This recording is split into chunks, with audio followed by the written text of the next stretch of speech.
Matúš, teda 2-1 v dnešnom stretnutí, veľmi tesné víťazstvo, si sa aj zapotil viackrát, hlavne v tretej tretine. Áno, tá tretia bola už trochu ťažšia, taká vypätejšia, ale zapričili sme si to sami, sme nedali góly. V druhej tretine sme mali toľko vyložených šancí, mohol byť 4-0, 4-1, úplne inak by sa hralo.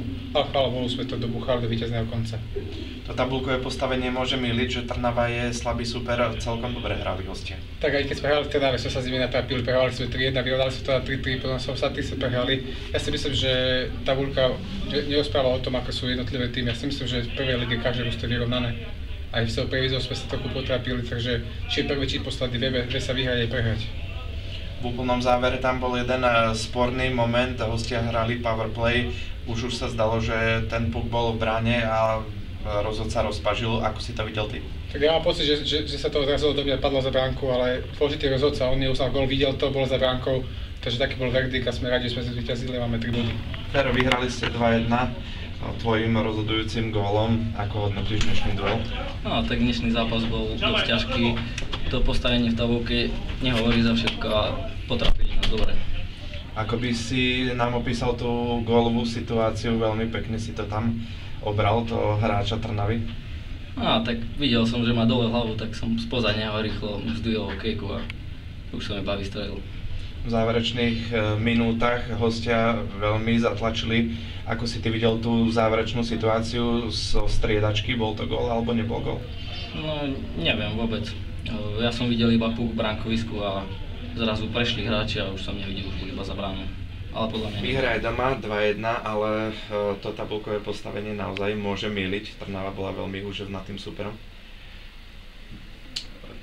Ja to stále vravíme, nie že myliť. To je tak, že aj v Prievidzi bol ťažký zápas, teraz bol ťažký zápas. My sme nad naše pomery tabulkovo. Keď dobre budeme robiť, tak stred tabulky tak by nám svedčal. A Trnava hrala dobre, ale sme jej to aj umožnili tým, že sme jednoducho nedávali góly. Mali sme, myslím, 2-3 samostatné nájazdy, boli tam šance také, že sami dvaja sme pred bránou. A keď nedáme gól, tak potom sme dali jasný signál, Trnava oprela tretiu tretinu a tu sme ubili, tak by som asi povedal. V tom úplnom závere tam Matúš Pálko vynikal veľmi, naozaj niekoľko čistých gólov chytil. Áno, sme radi. Čo k tej záverečnej situácii, ako si to videl ty zo striedačky, bol to gól, nebol to gól? Gól je vtedy, keď rozhodca uzná, čiže také debaty... Videli dnešné stretnutie? Tak, dnešné stretnutie sme začali veľmi zle, hneď v úvode sme umožnili superovi hrať dve presilové hry, ktorú druhá aj využil. A keď sa hrá 4 minúty oslabený, je to vždycky troška do rozhádzanej zostavy. Ustali sme tlak súpera a mali niekoľko dobrých šancí, ako hovoril kolega. Ale brankár nám veľmi dobre zachytal, podržal v ťažkých situáciách.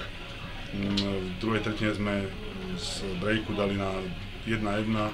Na hlúpou individuálnou chybou v závere tretiny sme dostali gól na 2-1, kedy sme svojím spôsobom ponúkli šancu Mikulášu, ktorý ju využil. V tretej tretine sme skúsili, nemali sme čo stratiť.